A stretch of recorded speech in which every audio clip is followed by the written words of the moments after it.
Good morning, kites and kestrels, and today your learning objective is to find the positions in the first quadrant.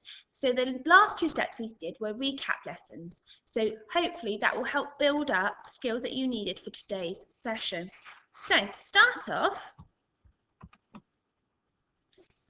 let's click through. We've got our introduction. Now we've been talking about the different axes.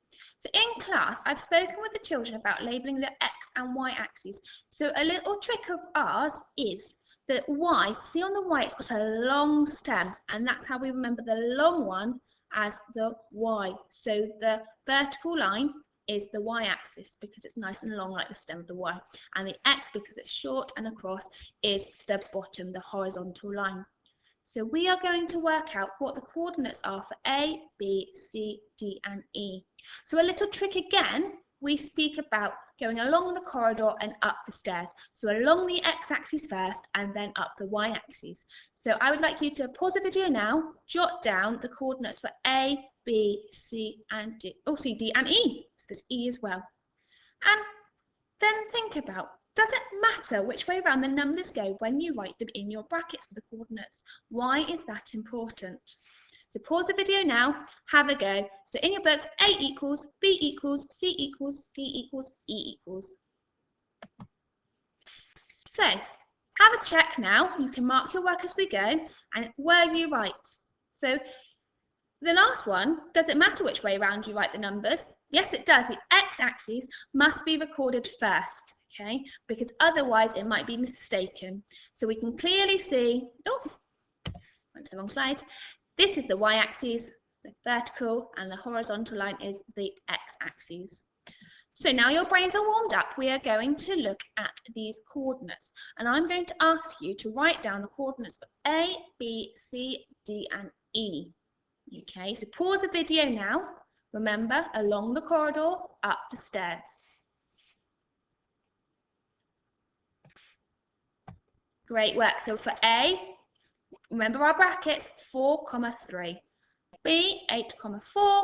C, 0, 8.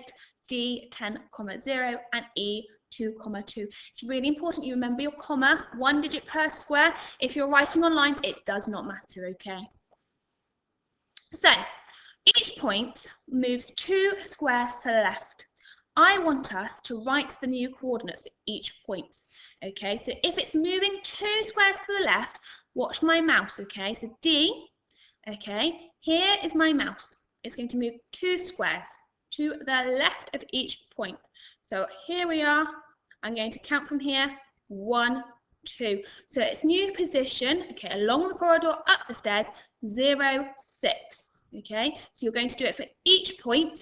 And pause the video now, have a go. Okay, time to check. So again, here we've got the answers. Pause the video, check you're right, and then we'll get back onto the learning. If you've made a few mistakes, that's okay. Go back and check what went wrong for you. And if it's going well, well done. Okay, so now look at the shape drawn on the grid below.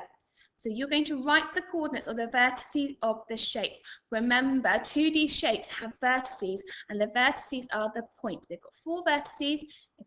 One's called a vertex, okay? So what are the coordinates for each part? You had a similar question yesterday, so hopefully that will help you remember.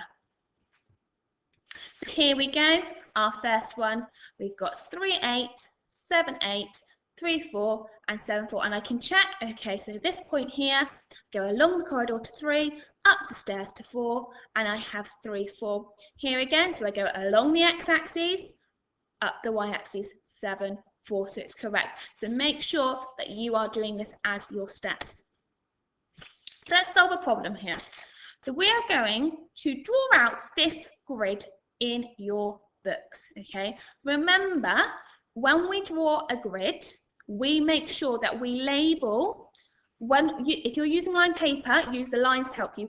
We label each line as 1. Can you see here how the number's written halfway? If you've got squared paper, this will be the only time that I don't mind when you don't write your number in a square, okay? Once you've drawn it, okay, you can use your rulers to measure out 10 centimeters if that helps you, or your lines. Is up to you. Okay, please label your y and x axes and then plot the coordinates on the grid. You're going to draw them and join them on the grid, and you're going to find out our letter. The slash means it's the same letter, but you lift your pencil to start a new line. Okay, that's really clear, otherwise it might get a bit muddled. So pause the video, have a go. Hopefully you'd have seen it is a capital I. So you've done some great work here. So I'm going to go on to the work that you're going to do, that's in the packs if you get them collected, or on the website for you.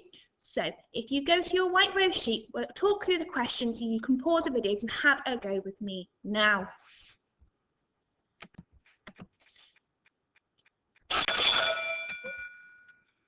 So the first question we have today are, 2 points have been plotted on a coordinate grid.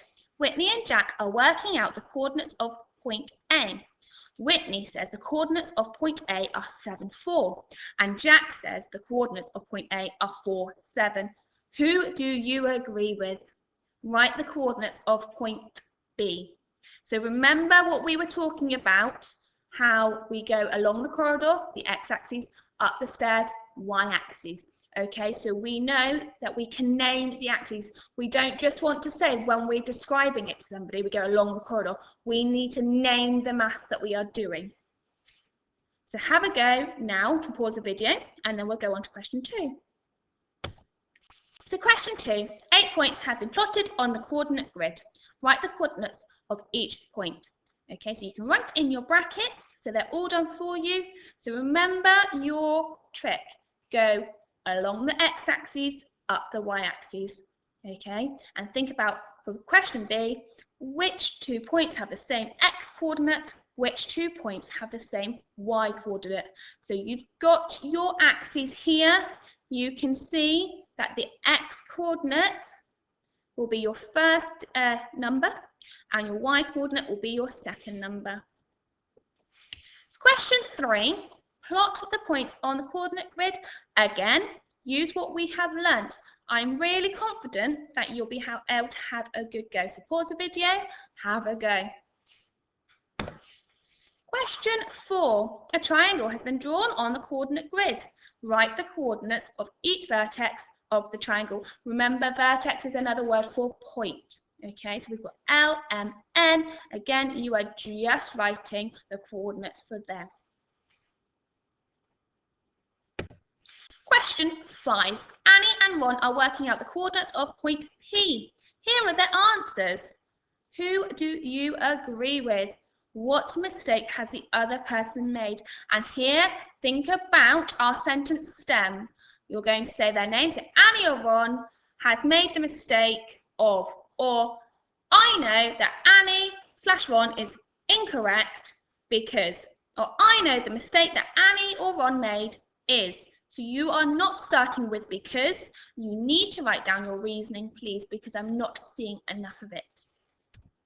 Question 6, and I think it's your last one. A coordinate grid has been drawn on a page of centimetre squares, and here you can see the key. It is showing you that even though on your sheet they are not centimetre square, they might be a bit smaller, it's showing you here that actually, for the purpose of this task, the value is 1 centimetre.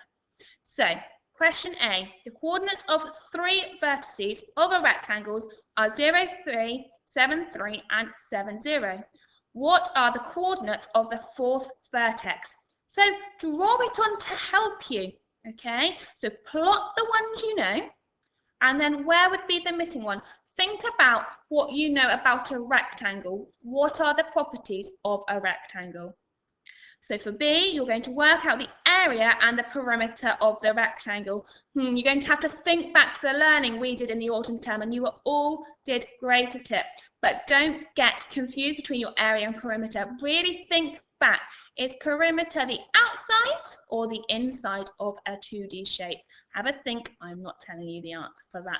If you need to look it up, go for it, okay? But think about it for yourself. So that is the end of your lesson. Our answer sheet will be on the website at the end of the day, so make sure you're checking through your work, spotting any mistakes or anything else you need help with. But hopefully you'll see that it is very similar to the work that we've done over the last couple of days, so it's building on the knowledge that we already know. So have a go. I hope you finished by now, but have a great rest of the day.